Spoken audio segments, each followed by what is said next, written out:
তো গাইস আগে এই ভিডিওটা দেখো, যদি ভালো লাগে লাইক এন্ড সাবস্ক্রাইব, যদি না ভালো লাগে লাইক এন্ড সাবস্ক্রাইব করার দরকার নেই।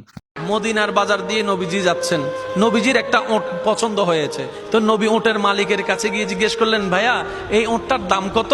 ওই দামাদামি হলো, নবী সে দামে কিনতে রাজি হলেন, কিন্তু নবীর কাছে তখন অর্থ ছিল না। তখন নবীজি ওনাকে বললেন, আপনি আমাকে ওঁটটা দেন, আমি এখনই গিয়ে আপনার সেই প্রাপ্যটা পাঠিয়ে দিচ্ছি।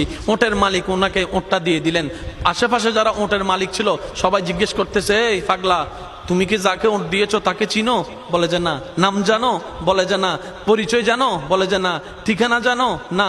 তো তুমি যে ওঁটটা দিয়ে দিলা, উনি যদি ওঁটের টাকাটা না ফাটায় তখন তো তুমি লসের মধ্যে চলে যাবা। সে ওঁটের মালিক বলে, এত সুন্দর নুরানি চেহারাওয়ালা কখনো বাটপার হতে পারে না, কখনো চিটার হতে পারে না, কখনো মৃত্যুক হতে পারে না।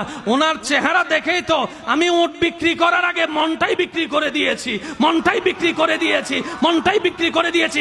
তোমরা যাই বলো, আমার মন বলে উনি আসবেই আসবে, টাকাটা পাঠাবেই পাঠাবে।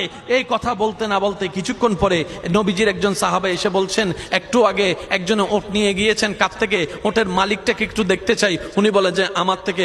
তো উনি বললেন, আমাদের নবী আপনার থেকে ওটটা নিয়ে গিয়েছেন, ধরেন ওটের টাকাটাও দিয়েছেন, আপনাদের খাবার জন্য কিছু খেজুরও হাদিয়া পাঠিয়েছেন, খেজুরও হাদিয়া পাঠিয়েছেন। ওই ওটের মালিক বলে, ভাইয়া টাকাটাও রাখেন, খেজুরটাও রাখেন, আগে আমাকে ওনার কাছে নিয়ে যান। আমি ওট বিক্রি করি নাই, আমার দিলটাই বিক্রি করে দিয়েছি। ওনার চেহারা মোবারক দেখে আমার মনটাই পাল্টাই গিয়েছে, আমি কালিমা পড়ে মুসলমান হয়ে যেতে রাজি আছি। সুবহানাল্লাহ। जिसका कोई सानी नहीं वो नबी हमारा है, मुस्तफा की अजमत का हद ही ना किनारा है। आशिक बोले, लम याति नजीर कफी नजरिन मिसले तुना शुद्ध पैदा जाना। चित्कार दिए बोलें ना सुबहान।